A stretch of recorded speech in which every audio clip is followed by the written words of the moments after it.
Ahoy, mateys, and welcome to another episode of Shore Leave, where these two sailors are taking a chance to kick back, absorb the local color, and talk about some anime and Japan-related topics. I'm your host, Kaliban. I'm your co-host, Mikan Hana. And we're here to talk about some Sailor Moon and anime-adjacent topics. That's and right. Back we are, and it's been a little while. It has been a little while. I feel like I'm a little rusty. I think January is the last time that we did a Shore Is that Leave. right? Yep. That's a long time ago. I will look it up now, but yeah, it's been a little while, but it's good to be back. How are you? I'm good. Feeling good to be back. Get my sea legs used to the shore. Right. Collect some barnacles from Been out at sea for a long time, so okay, I got my sea legs. That's good. All right, it's a good commitment to the bit. Yeah, no, it's fun to talk about some stuff that's, you know, Sailor Moon, but not Sailor Moon directly related. Yes. And we're returning back there. That's the monitor.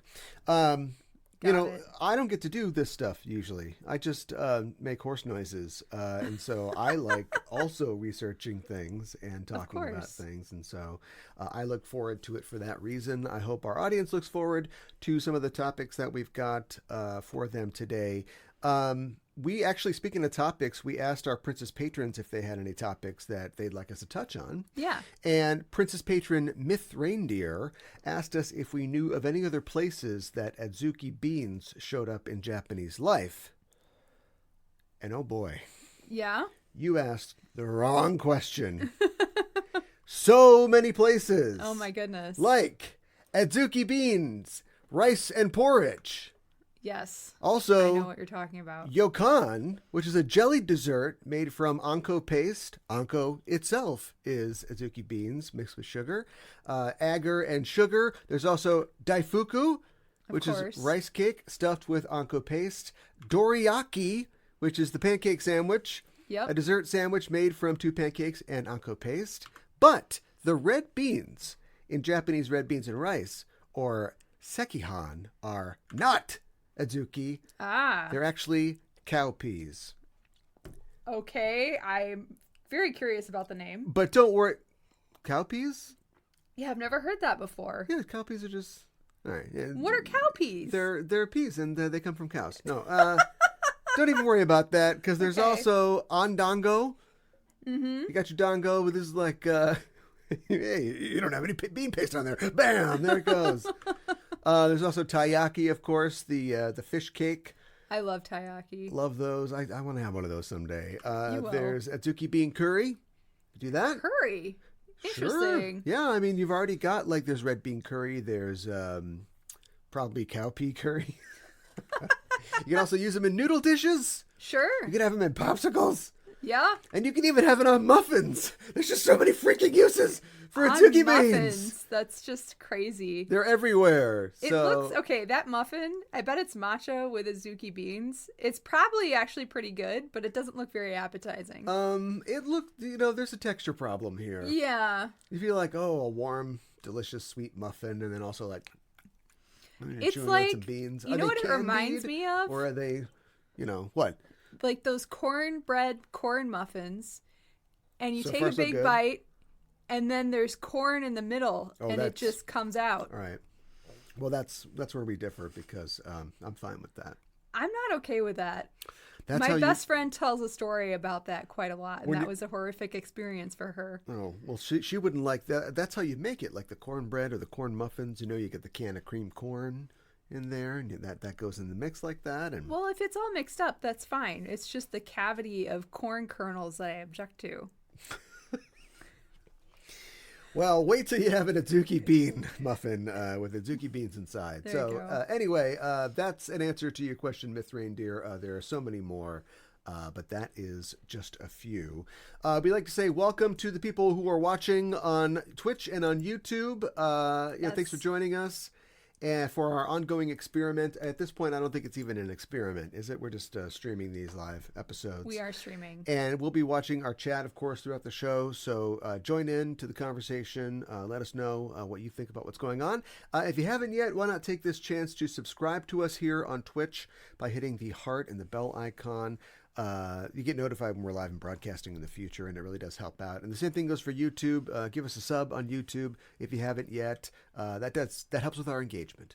We all know the E word. Mm-hmm. When you get a chance, check out our About page here on Twitch or the channel page on YouTube. We've got links to other things that we do, more information, donation links too, if you want to send us a twip on Titch. That's probably what it is. I think a that's tip right. on Twitch or a super chat on YouTube. That would be so amazing. Before we get to our subject for this week, which I'm excited to talk about, I wanted to talk about what our listeners are talking about, and that is the question, what did you think about this episode? On every episode of our show on Spotify, if you go on your listening platform or on your phone and your app, you can find our episodes and answer the question, what do you think about this episode? We actually have a couple makeup answers from fans for episode 174, A School Storm. The transfer students are idols. Black Star Raven says, it might be the sleep deprivation, but Jersey Iron Mouse was the funniest thing I've heard in ages. Kind of knew going in she was going to be a Cal favorite. And thank you for your words, Black Star Raven. And so far, so good. She is a lot like Mehmet. I'm reminded of Mehmet. Maybe there's Mehmet's my senpai, and she reminds me of my senpai in that case. Yeah. But at this point in the show, it's kind of hard to bring something new. I'm a jaded old podcaster at this point, but I do like Iron Mouse and her sense of style. And listener Fandom Casual says, Seiya is Wish Mamo. I can see that. Wow. As someone from Utah, the fact that the Japanese team matched BYU, it's not as impressive as it sounds. UHA teams in almost every sport are in the last 10 ranked or so in the U.S. Interesting. I didn't know that. What about the Jazz? I guess maybe they haven't been good for a while. Utah, jazz music, they go together. Right. Well, that's interesting. You could be right about that. It's not like them taking on, the Lakers in the 80s or something like that. But I think it's still probably for them was gave them a sense of accomplishment. Yeah. We actually did it. We beat a foreign team. Right. People who, these corn-fed American boys. But I suppose that you're right. Maybe BYU's not that great. Not the school. Yeah, right. Just their sports teams. Right.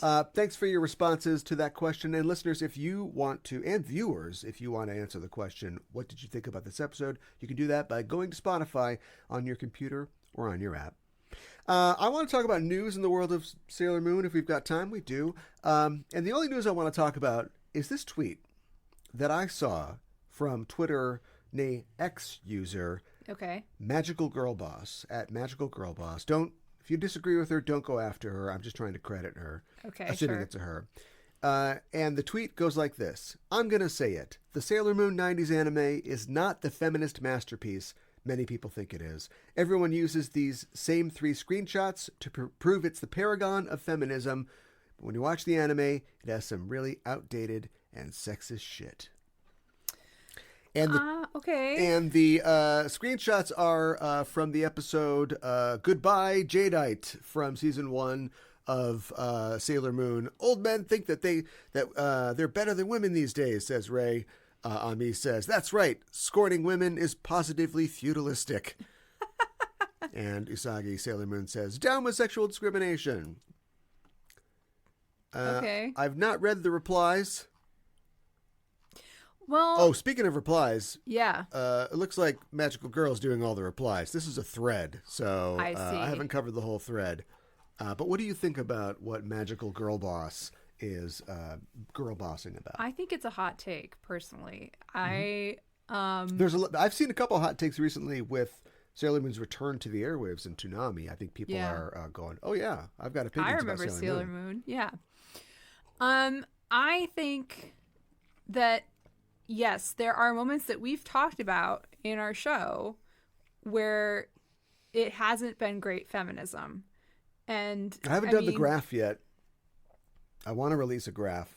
I got to get into Excel or something about our ratings, because we have all our ratings recorded. That's true. We refer to our ratings of the episodes sometimes, but you could just go through, and anything that hit a 1, you could probably listen to that and go, that's probably, at least for Kaliban, he was pissed about it being sexist or being, not feminist. Yeah. And I feel like I haven't done that very often. I don't feel like I've done that very often either. The entirety of Supers aside. I'm with you on that one, Magical Girl Boss. Yeah. So I think, any time where they're obsessed about weddings or getting married, I kind of have been like, that's not great. I don't super love that. When they've focused on weight and losing weight or being overweight, don't love that either. Yeah. There was, besides the gym episode in season 1, which is very, very early, there was also the ballet episode in Supers that was basically saying that Sailor Moon was fat. Yeah. So, I don't think that's great either. But those are the things that I can think of off the top of my head. And I don't think that there's a whole lot else. Yeah. That's true. Listener Fandom Casual is in the chat and says, I kind of missed the dumb bunny scale. That was a good indicator of feminism in the episode. Oh. And Fandom's got feminism in quotes. I don't know if dumb bunny means like we're doing a feminism. Hey, girls, we're doing a feminism.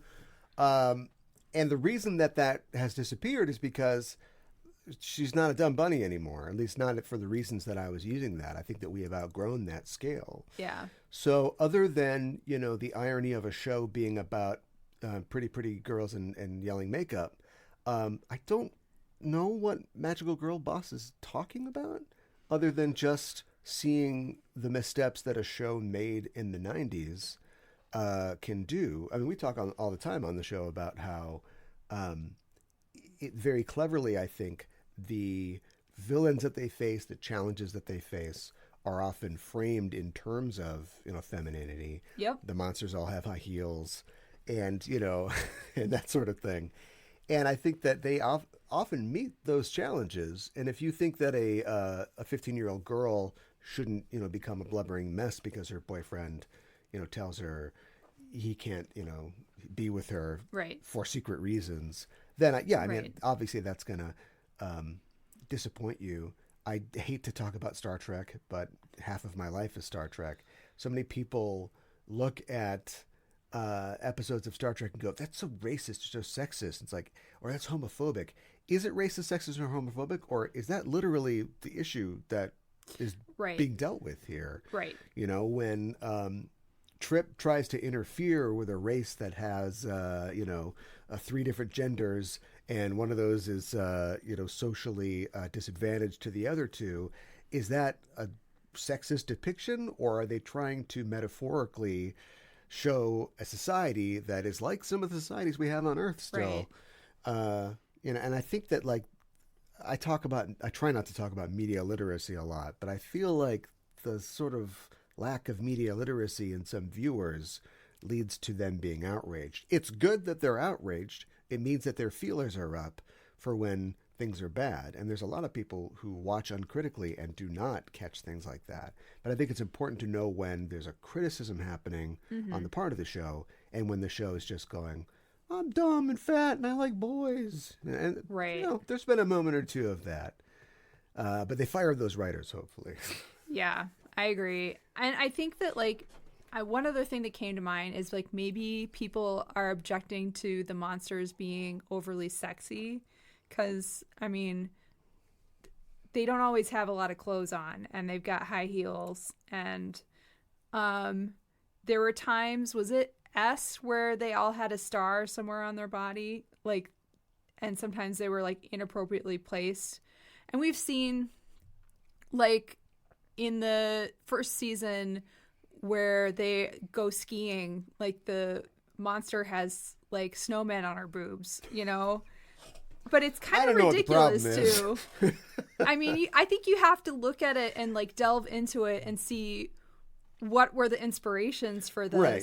Again, to have a better appreciation of it. Right. But there's a difference between, I I used to like wrestling. Sure. I don't really watch wrestling anymore because it's run by terrible people, and it still is so regressive socially.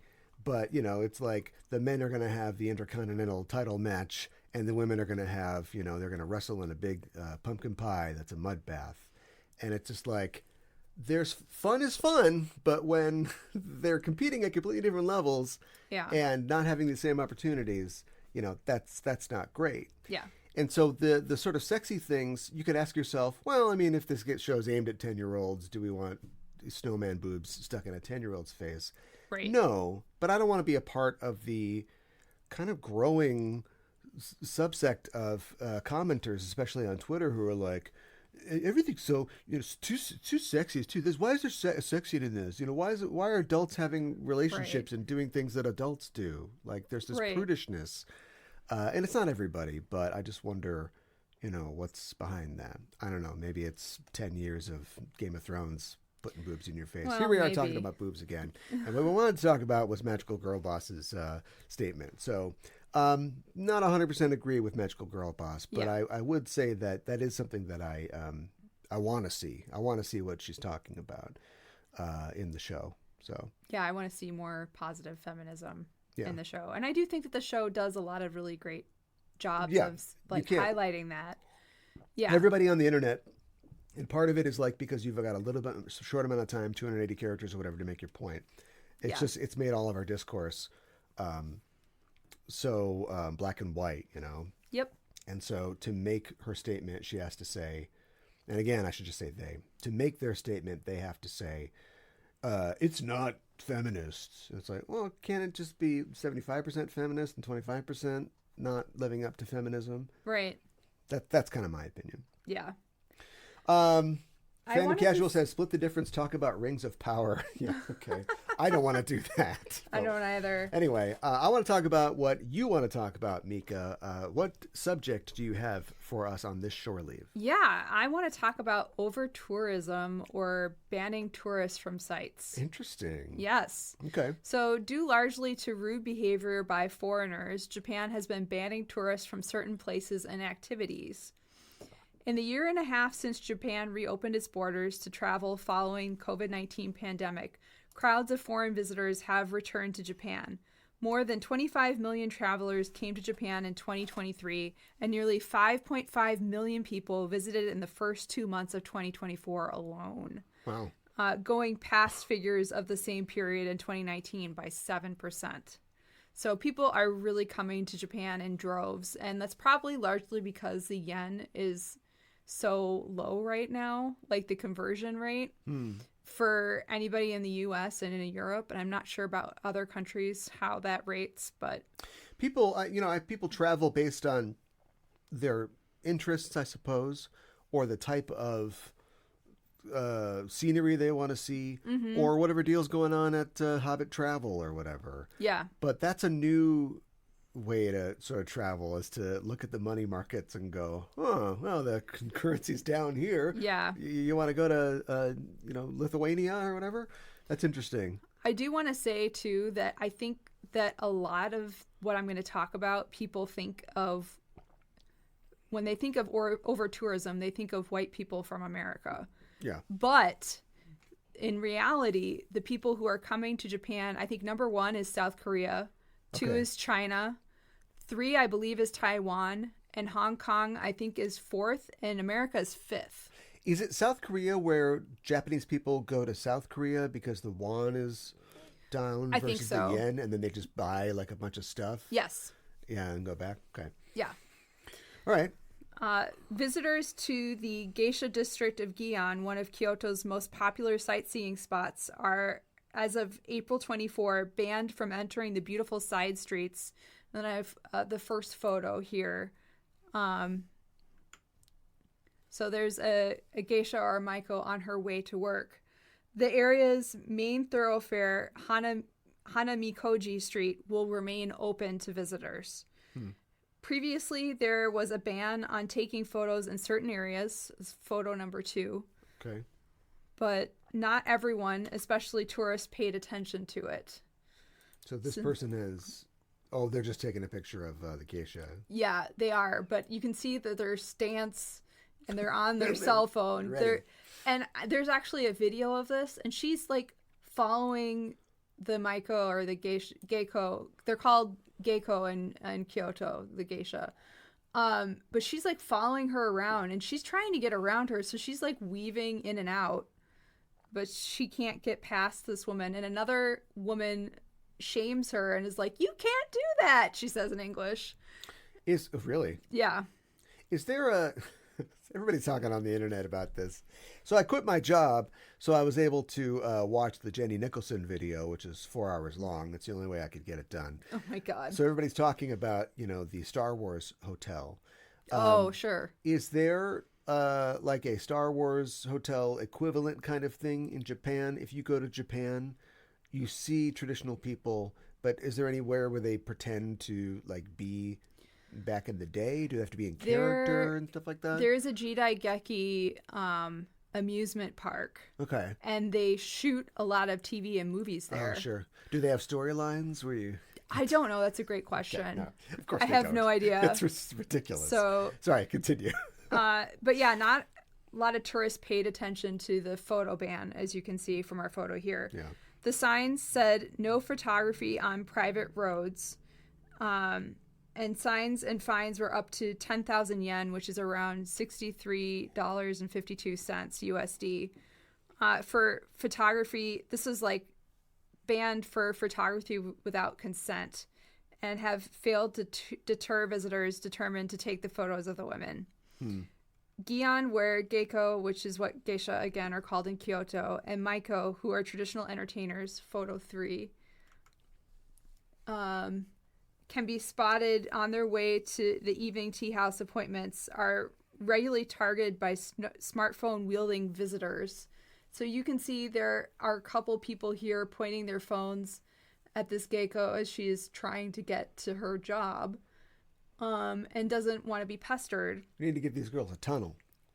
Yeah, no They kidding. can go under the street. Yes. And then photo number 4, some of whom ignore signs requesting that they don't take photos, keep their distance, and refrain from touching the women's kimonos. So people are actually touching the women's kimonos without their consent. There have also been complaints about people intruding on private property. So like there's a lot of traditional houses, and they're called machiya, in this area. But it's just somebody's house. It's just somebody's house. Great. So people are Turn the sprinklers standing. on. Yeah, they're standing on their stoop and like pointing at their fence. Yeah. And it's trespassing. In December of 2023, a council of Gion residents urged the city's government to take action against rowdy tourists, complaining that the neighborhood was, quote, not a theme park. And this is photo number 5. That's just showing the narrow streets. So this is an example of a street that tourists are banned from. And okay. So you can only go there if you're a local. Right. And as you can see, it's very small. Like it's about maybe a little over 6 feet wide. Yeah. And there were times where people would be trying to take pictures of geiko and maiko while they're walking in this really enclosed area.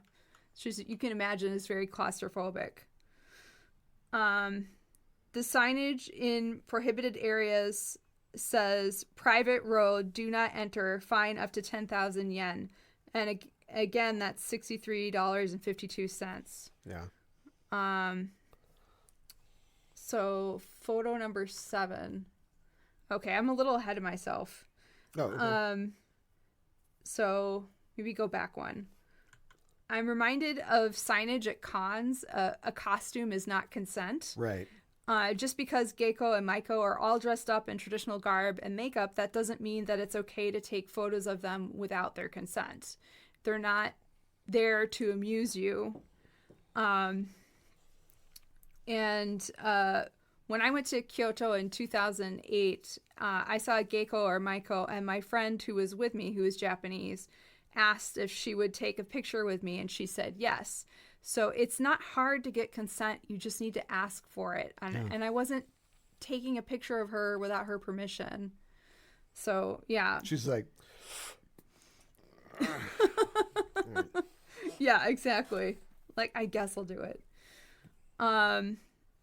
In early March 2024, authorities in Yamanashi Prefecture said they would start charging 2,000 yen or $12.70 USD to climb Mount Fuji, where hikers have been blamed for littering and risking their health and safety by attempting bullet ascents of the 3,776 meter or 12,388 foot mountain. What's bullet ascents? Yeah, so bullet ascents or bullet climbing is a growing issue, and it's a reference to underdressed, poorly prepared hikers who head straight to the summit without resting overnight in mountain huts. I get it. An approach that raises the risk of hypothermia and altitude sickness. Yeah.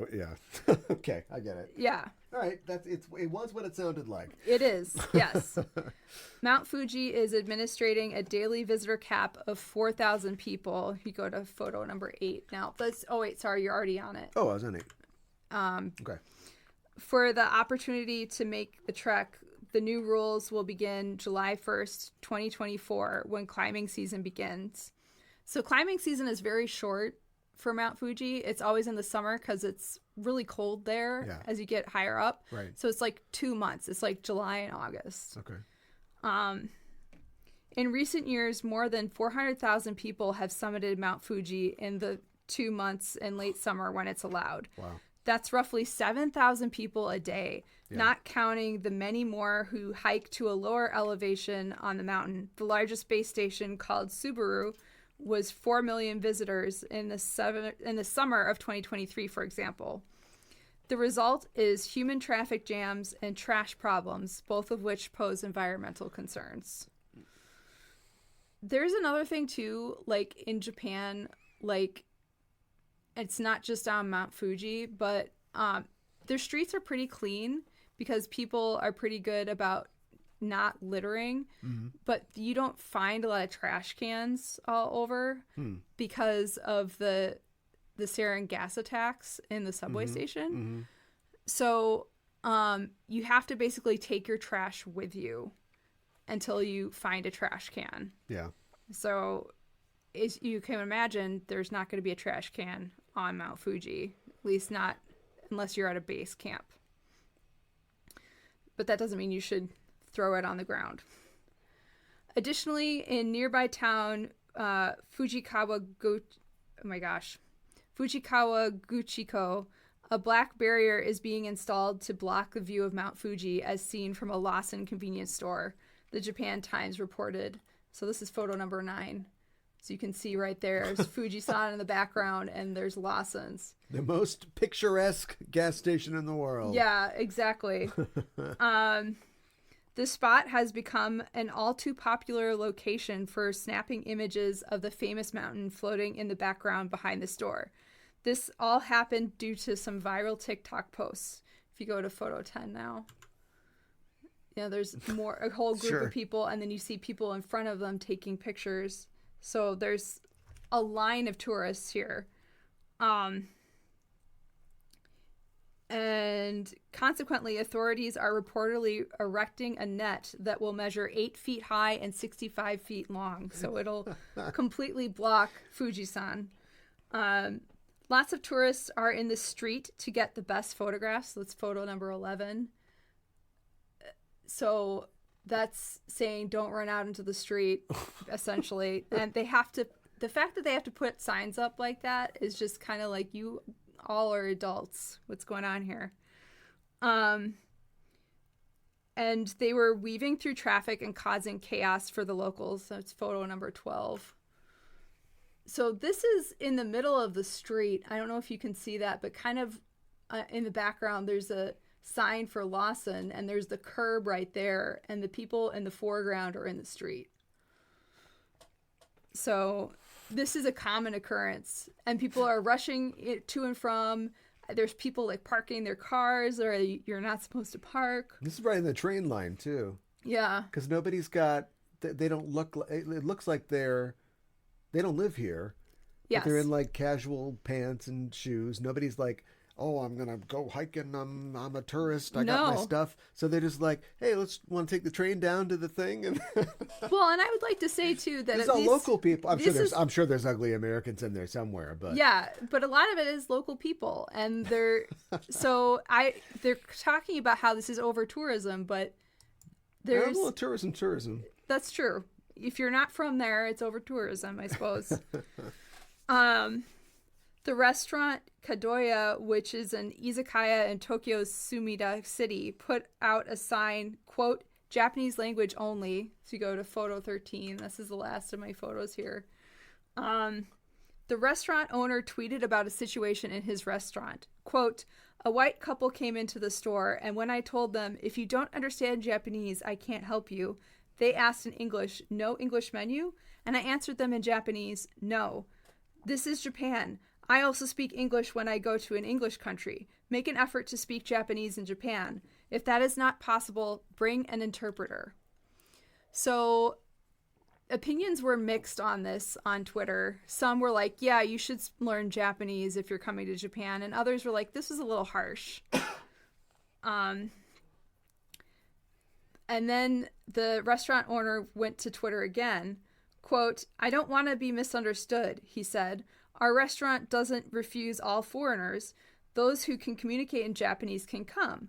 However, we have a system where customers write their orders on paper, so it's difficult for people who don't understand the language or characters to order. That's why we put up a sign saying Japanese language only. If I had written Japanese only, that would be discriminatory, and I don't want that. It's a desperate measure to avoid unnecessary trouble. Wow.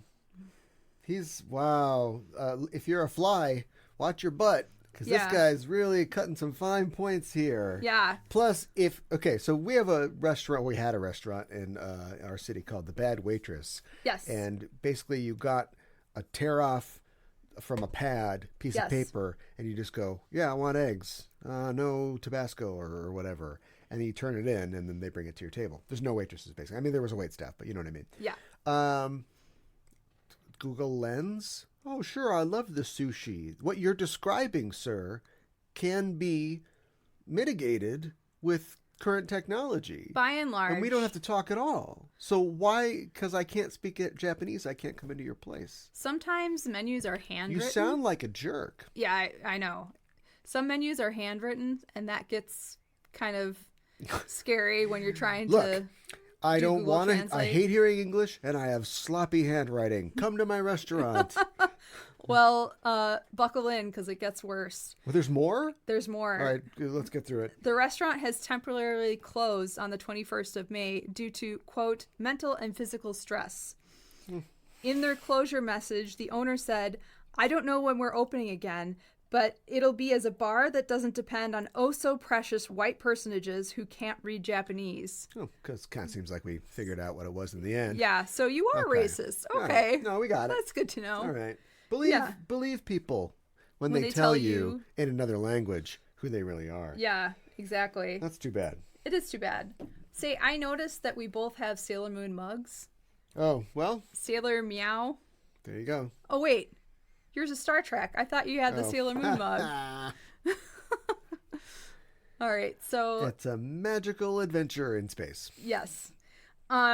So that's what I had to say about over-tourism in Japan. It's interesting. Yeah. Fandom Casual says in the chat that this happens in Salt Lake City with the Latter-day Saints temple as well. Oh, interesting. So people are like rushing there to go see it. Yeah, I could see that. I could see that too. Well, I wonder how. I guess if you're in New York, you're just like, don't get hit by a cab. But otherwise, we want this. The M&M store's over there, and so. Our city doesn't have enough tourists, I don't think, to have to worry about that. But who knows? Yeah, could be a problem. Well, thanks for that. That was really interesting. You're welcome. I'd like you to know that on May 15th of this year, 2024, video game publisher Ubisoft announced the 14th entry in their best-selling video game franchise, Assassin's Creed. Oh my goodness. The game will be titled Assassin's Creed Shadows and it would take place in late 16th century Japan in the Adzuki Momoyama period in the last years of the Sengoku era. Nice. Like many games in the series, players would be able to take control of two main characters, Naoe, a deadly female ninja, and Yasuke, a powerful samurai of African origin. Let's see. A woman and a black guy? You know that gamers were excited about that. Oh my gosh. Oh my God. Oh no.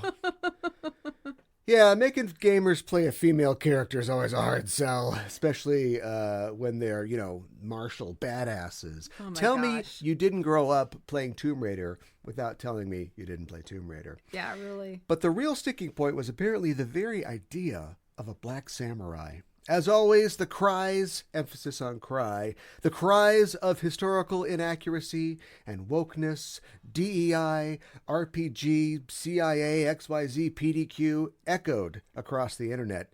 But as it turns out, ignorant people, they don't know very much. There was a black samurai, and he served the warlord Oda Nobunaga during the final years of his campaign to unite the warring states of Japan, and he was present when his lord was attacked and betrayed by one of his vassals, and Nobunaga was forced to commit seppuku.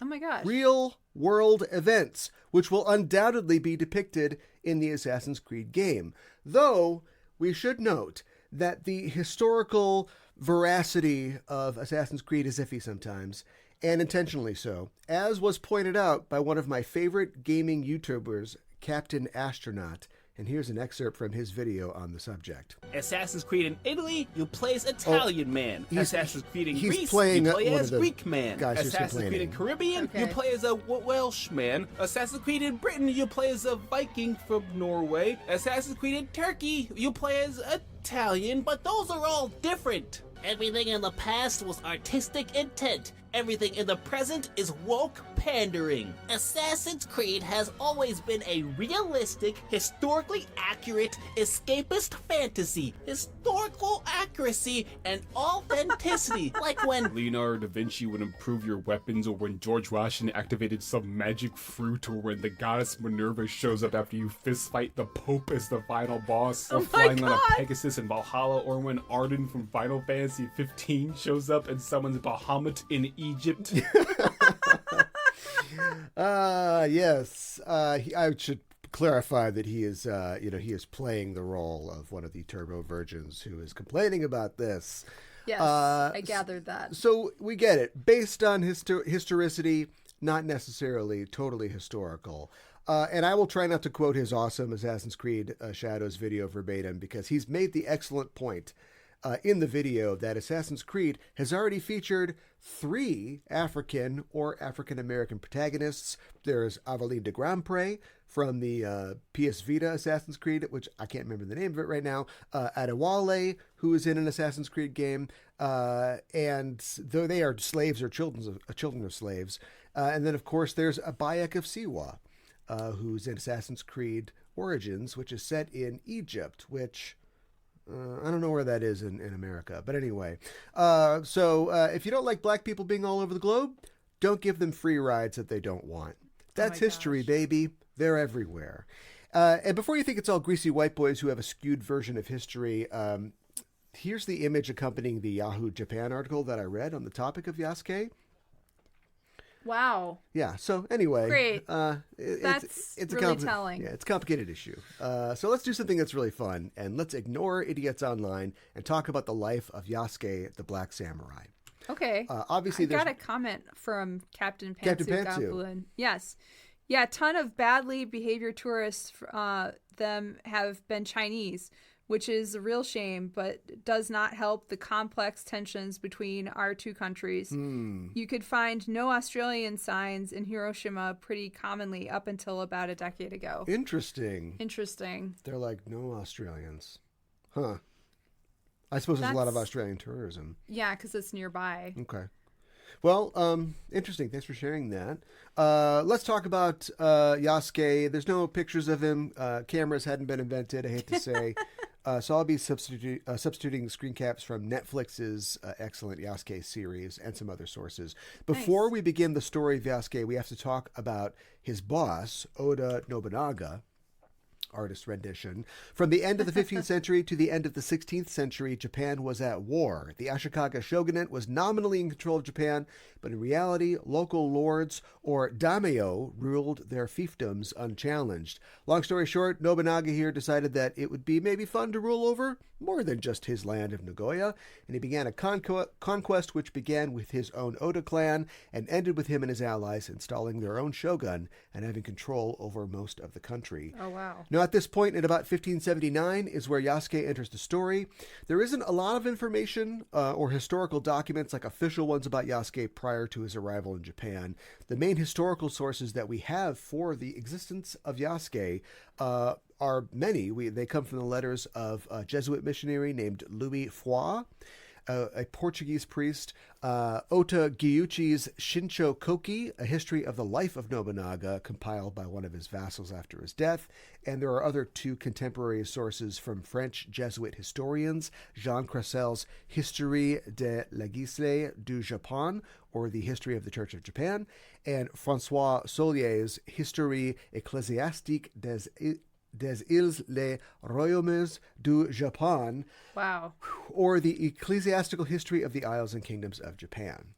Yasuke was of African origin, and according to Cressay, was a servant brought from India by the Italian Jesuit missionary Alessandro Valignano. Wow. Though another source, Solier, says that he was probably Portuguese East African, which would be Mozambique. Okay. So we don't know if he came from Mozambique, was in India, because, as I'll tell you, the people that he worked for sort of moved around a lot. Okay. It's also said that he might have been a Muslim by faith. He arrived in 1579 in the service of Alessandro Valignano, who had been appointed the inspector of the Jesuit missions in the Indies, which at that time meant East Africa, Southeast, and East Asia.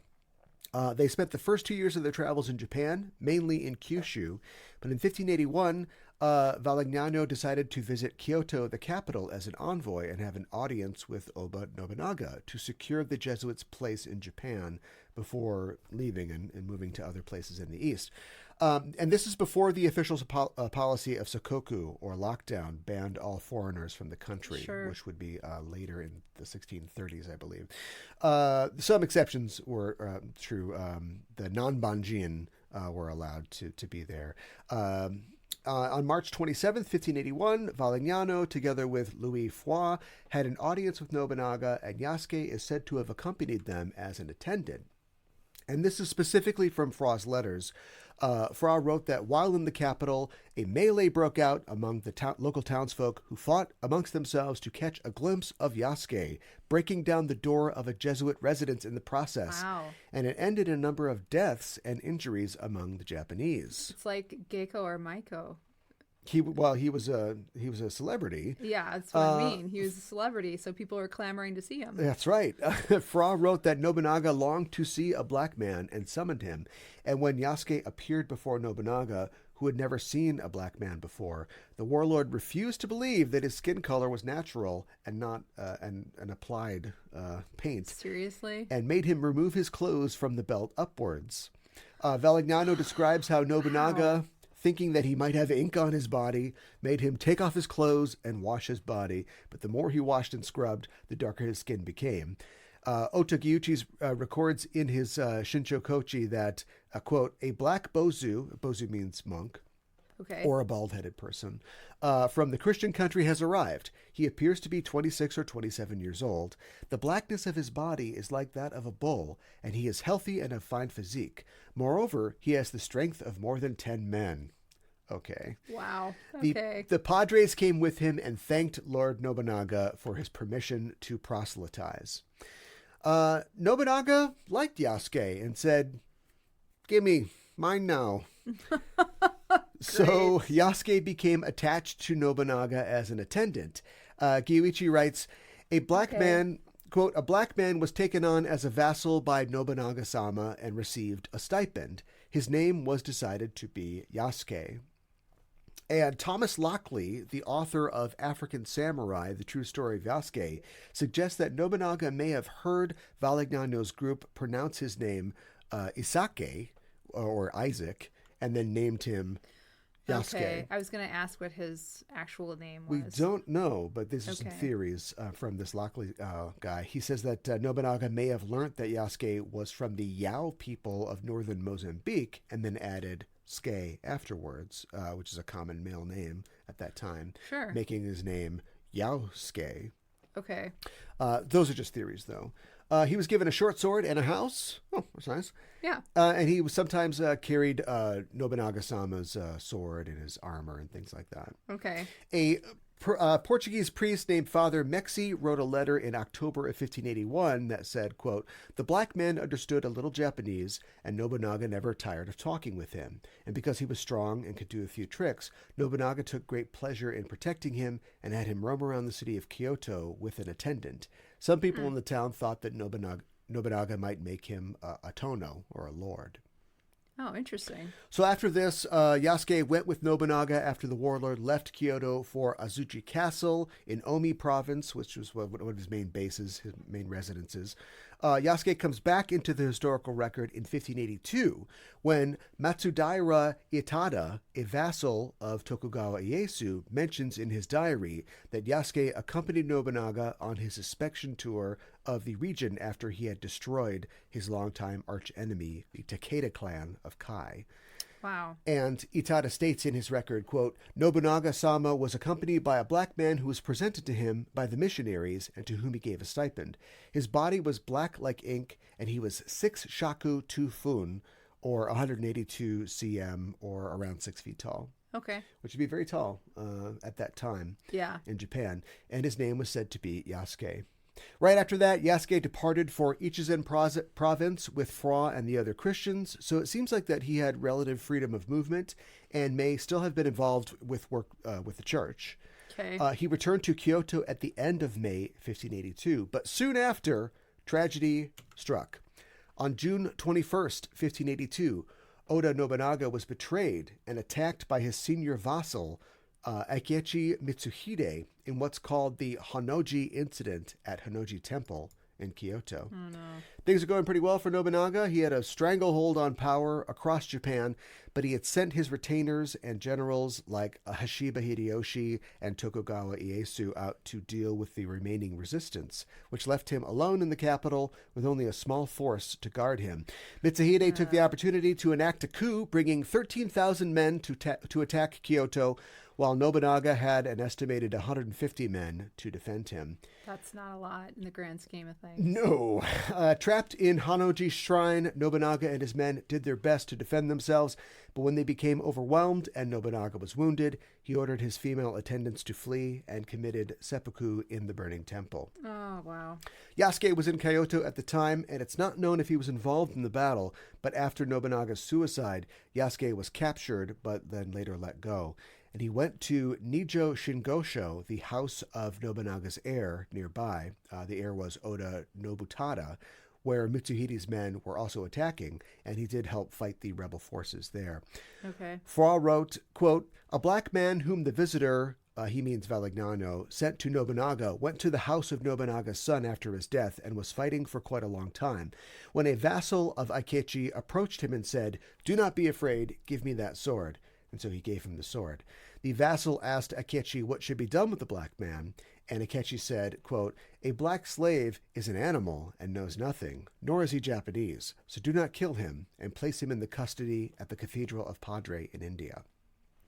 Huh. So Yasuke was sent back to the Nanbanji, or the foreigners area in Kyoto, and was treated by Jesuit missionaries. After that, he falls out of the historical record, which is understandable. His patron, Nobunaga, is dead, and he was nothing more than a curiosity to those who remained in power. Plus, things were going to get real hot for the next 20 years or so, as the Sengoku period was coming to a close, and Tokugawa Ieyasu would unite the entire country under his banner. But we know for sure that Yasuke did live on, as Louis Foix wrote of him 5 months later in his letters, thanking God that he was still alive. Wow. This was, of course, a very tumultuous and dramatic time in Japanese history and has been the subject of many adaptations, specifically the book and now show Shogun, which begins in the year 1600, a little bit after these events, and features another character who became a curiosity to the rulers of Japan, John Blackthorne, who is based on the real historical figure William Adams, a.k.a. Anjin. Right, who we've talked about on the show. Yep. An English sailor who shipwrecked in Japan and became a vassal to the shogun Tokugawa Ieyasu. So guys in charge of Japan go, oh, black guy, bring him in here. Oh, white guy, bring him in here. They're putting a whole Crayola box together, I guess. William Adams's life in Japan is well documented and depicted in art, but there are not... Do we have it? Yeah, there's a picture of him. There we go. Oh, wow. Good-looking guy. You can totally... This is a Japanese artist's likeness. Interpretation of what he looked like. He looks like... kind of like a demon or an ogre. I think that's probably on purpose. Look at his eyebrows. Yep, he's a hairy guy. That's intense. There are no confirmed works featuring Yasuke, so we don't really know what he looks like. There are a few contemporary pieces, that is, around that time in the early 17th century, that it's theorized could depict him. There's this byobu, or Japanese folding screen, from 1605 titled Sumo Yurakuzu Byobu, and at the very center of the frame you'll see the two combatants, the two sumo fighting, and one of them has very dark skin. And so it's theorized that either the people sitting to the left could be Nobunaga, or possibly Nobunaga is the guy who is playing the referee in this sumo match. Okay. And there's also a Suzuri Bako, or a writing box from the 1590s. This is with the inkstone and everything, sure, and your implements. That shows people in Portuguese European clothing, and the guy on the left is very dark complected, so they think that possibly this is Yasuke. Huh. And it's also interesting that he is not deferring, or genuflecting to the other person. He's in a position of power, so they say that this emphasizes the fact that he did have, an office and a station with Nobunaga. Nice. Interestingly, Yasuke may be the first black man in Japan, but he wasn't the last. There are other works of art for later years that depict dark-skinned servants attending Portuguese or European people, and records tell of Toyotomi Hideyoshi, this is the warlord in between Nobunaga and Tokugawa, rewarding South African people for their dancing. Most likely people brought by the Portuguese. There are, however, a bunch of modern-day movies and shows featuring Yasuke in a historical or fantastical context. Here's a few. In 1968, author Yoshio Kurusu and artist Genro Mita published a children's book about Yasuke titled Kurosuke. Yasuke inspired the 1971 satirical novel Kuronbo, which is by Shusaku Endo, the author of Silence, which was adapted into that Scorsese film. Yasuke appears in the 2008 novel Momoyama Beat Tribe as one of the main characters. This novel was made into a play in 2017. He's also featured in the manga series Nobunaga o Koroshito Otoko, The Man Who Killed Nobunaga. There's an ongoing time travel manga series called Nobunaga Concerto by Ayumi Ishii, which portrays Yasuke as a black baseball player from the present day. What? Did I mention that Nobunaga is also a famous and overused character in manga and anime? No. They've got good Nobunaga, bad Nobunaga, space Nobunaga, kid Nobunaga. He's a popular character. Yasuke was the inspiration for Takashi Okazaki's Afro Samurai series. Oh, okay, sure. In the video game Neo, the hero of which is a sort of samurai version of Anjin, Yasuke shows up in that. In 2017, Lionsgate announced plans for a live-action film about Yasuke titled Black Samurai, with Chadwick Boseman signed on to portray Yasuke and to be a co-producer. But of course, with his death, that project is on hold. MGM in 2019 announced plans for a Yasuke film, but haven't heard anything about that. We've got the 2021 Netflix series Yasuke, which is kind of a reimagined there's like mecha in it, but it's set in the past, and there's magic and stuff like that. And Lakeith Stanfield is the voice of Yasuke in that. Okay. There's a 2021 video game, Samurai Warriors 5, the fifth Samurai Warriors in that series, where Yasuke is a playable character, voiced by Patty Ryan. Okay. A white guy. Who's that? Okay. Still doing that, huh? Not great. Why do we do that still? I don't know. I don't understand. And just recently, in 2024, in April, a new feature film titled Black Samurai, a spec script which is written by Blitz Bazuwale, was acquired by Warner Brothers. So maybe we'll get a movie in the future. We don't know. That would be great. And then, of course, the announcement of the Ubisoft game, Assassin's Creed Shadows, which caused some controversy, fans complaining that he was not a real samurai, and criticizing Ubisoft for creating a game set in Japan that didn't feature a Japanese character. Which, of course, watch the Captain Astronaut video. There is a Japanese main character. And also, we're not saying that he was a samurai in the typical sense, but, you know, he was a warrior. I don't know what you want from us here. Yeah. So that's the story of Yasuke. A very interesting idea. And I think it's an idea that, you know, people hold on to because it's like a cool idea. It is a cool idea. About this guy, you know, becoming a samurai. I mean, if Blackthorn can do it, why can't we have whatever the real historicity of his position? You know, we still want to like tell this cool story about this stranger in a strange land, you know, who's himself trying to figure out their customs, and yet is a big guy, strong warrior. Well, and I think it's interesting too that he possibly was Muslim himself, but he went around with the Jesuit priests and everything. Well, it might not have been his choice. Okay. Again, a lot of black people getting free rides places that they don't want back in the day. Yeah, that's true. But all that could be in there. Let's tell that story. That's really interesting, I think. So Captain Pantsu Goblin says, yeah, a lot of college kids from Australia who get drunk and rowdy. Okay. Party all the time. All right. Well, you know, the Chinese should send their drunken rowdy people to Sydney then. Hang out around the Opera House. I don't know. Yeah, all right. Well, I think that is it for our show this week. Thanks so much for coming along with us, and thanks to our patrons for your support as well. And we couldn't do the show without you. I want to remind everybody that patron or no, we have lots more Sailor Noob content available on our Patreon at patreon.com/SailorNoob. If you want to support the show by becoming a patron, just go to patreon.com/SailorNoob. Or you can give us a tip at Kōhī, ko-fi.com/JustEnoughTrope. We'd love to have you either way. We've got a Discord, which is free to join. Link in the show notes. So do that. Don't forget to subscribe here on Twitch before you go. And I also stream video games here on Twitch. We also have videos, with Star Trek show and different stuff. So check that out here. That's it for Shortly this week. We'll be back next month with an all-new episode of Sailor Noob. Mika, what's that episode going to be? Yeah. Hold on. Let me get to my notes. So that is going to be episode number 176. Faita no Shotai, Shogeki no Chohenshin in Japanese. The English translation, Fighter's Secret Identity, the Shocking Super Transformation. Huh. Okay. And the German title, Musical Stars. They always have to be different. That doesn't tell us anything.